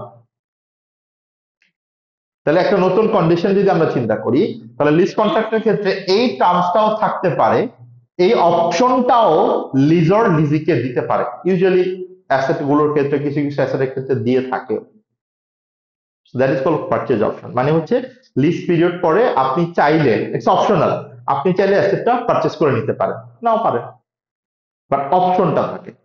অপশন মানে ইটস আ রাইট, আপনি চাইলে নিতেও পারেন, কিনতেও পারেন, নাও কিনতে পারেন, বাট এই এক্সেম্পটেড ফ্রম লিজ কন্ট্রাক্টের ক্ষেত্রে এই অপশন কখনোই থাকবে না। আমি কথাটা বুঝতে পারছি? ওকে, তাহলে এখন আমরা আসি যে এটা অ্যাকাউন্টিং ট্রিটমেন্ট কি হবে ভাইয়া। সিম্পল, আমি যে টাকাটা পেমেন্ট করব প্রতি বছর, ওইটার এক্সপেন্স ডেবিট হয়ে যাবে, rental expense debit, clear, and bank credit. যদি এটা আমার এরিয়ার হয়, মানে কি অ্যাক্রুয়াল হয়, মানে পেমেন্ট করি নাই, তাহলে আমার expense debit, accrual expense credit, normal যেভাবে আমরা এন্ট্রি দিই। যদি প্রিপেইড হয় তাহলে prepaid expense debit, bank credit, ওই প্রিপেইড এক্সপেন্সটা কি হবে, আমার এক্সপেন্সটাকে কমাই দিবে। That's we know how to provide the normal expense entry, expense journal আমরা যেভাবে এন্ট্রি দিই। ক্লিয়ার? কোনো কনফিউশন? তাহলে আজকে আমরা দুইটা পয়েন্ট কভার করলাম, একটা হচ্ছে লিজ কন্ট্রাক্ট, যেটা মোস্ট ইম্পর্টেন্ট পার্ট, আর এটা হচ্ছে exempted from lease contract, that is a similar treatment from previous IAS 17, like operating লিজের যে অ্যাকাউন্টিং ট্রিটমেন্ট ছিল। একদম ফার্স্টে এই জন্য আমি এই কথাটা কানেকশনটা আপনাদেরকে করানোর ট্রাই করেছি। এই পর্যন্ত আজকে থাকুক। আগামী ক্লাসে আমরা ইনশাআল্লাহ নেক্সট ফ্রাইডেতে, যেহেতু আমরা অনলাইন ক্লাস করছি ফ্রাইডে ক্লাসটা, সেই ক্ষেত্রে ফ্রাইডেতে আমরা ট্রাই করব এইটার বাকি যে পয়েন্টটা সেল অ্যান্ড লিজ ব্যাক, আমরা সেল অ্যান্ড লিজ ব্যাক এইটা ইনশাআল্লাহ নেক্সট ক্লাসে আপনাদেরকে করানোর ট্রাই করবো ইনশাআল্লাহ। Okay, and then what we will try, sale and lease back করার পর এই আইফারএস 16 থেকে স্টাডি হাবের কোশ্চেন গুলো একটু আপনাদেরকে করানোর ট্রাই, যেটা টাইমটা থাকবে বাকি টাইমটা আমরা ট্রাই করব হচ্ছে আমাদের স্টাডি হাব থেকে কোশ্চেন গুলো করে ফেলতে। সো আপনাদের হাতে যদি একটু সময় থাকে এই কয়েকদিন একটু আপনারা যেটা করতে পারেন, আজকের লেকচারটা একটু দেখে ফেললেন, এন্ড এই যে কোশ্চেনটা আমি আপনাদেরকে করাইলাম ওইটা একটু বাসায় নিজেরাও ট্রাই করলেন করার জন্য, এন্ড জাস্ট এমনি মানে আপনার স্টাডি হাবের কোশ্চেন গুলো একটু দেখতে পারেন, যেটা সেল এন্ড লিজব্যাক রিলেটেড ওটা আপনি বাদ দিয়ে রাখেন, বাট বাকিগুলো তো আপনারা ট্রাই করলে পারবেন, সো ওটা একটু ট্রাই করলেন আর কি। Okay, so that's the request from my side. আর এক্সেলে আরেকটা কোশ্চেন ছিল, ওই কোশ্চেনটা আপনারা একটু দেখবেন যে এই কোশ্চেনটা আপনারা পারেন কিনা। ও না সরি, এটা আসলে সেল এন্ড লিজব্যাক এর, এটা আমি করাই দিব আপনাদের, নো ওয়ারিস, এটা আমি I will help you to solve this. Okay, thank you তাহলে সবাইকে আজকে। একটা যদি সেগুলো হয় মান্থলি বেসিস যেগুলো আমরা করি হুম হুম হুম বা বছরের জন্য যে আমাদের অফিসিয়াল যেগুলো হুম, তো মান্থলি গুলি কি আমাদের মান্থলির মধ্যে মান্থলি করতে হবে। অবভিয়াসলি তো একটা পার্সেন্টেজ থেকে মান্থলি মান্থলি এবং ওটা ইফেক্টিভ রেট, যেমন ইন্টারেস্ট রেটটা তো অ্যানুয়াল দেওয়া থাকে, ওইটাকে জাস্ট আপনি ইফেক্টিভ রেট হচ্ছে মানে মান্থলি কনভার্ট করে নেবেন। ডিভাইডেড 12 না, মানে ইফেক্টিভ রেটকে মান্থলি করার একটা এক্সেলও ফর্মুলা আছে, আপনি ওখান থেকেও করতে পারেন। ডিভাইডেড বাই 12 করলে এটা আসলে অ্যাভারেজ হয়ে যায়, বাট ওটাকে আপনার ওয়েটেড অ্যাভারেজ করতে হবে, ইফেক্টিভ ইন্টারেস্ট যেটাকে আমরা বলি। ওকে, ওকে, সো আজকে তাহলে আমরা এখানেই শেষ করছি। সো থ্যাংক ইউ সবাইকে, see you on next Friday.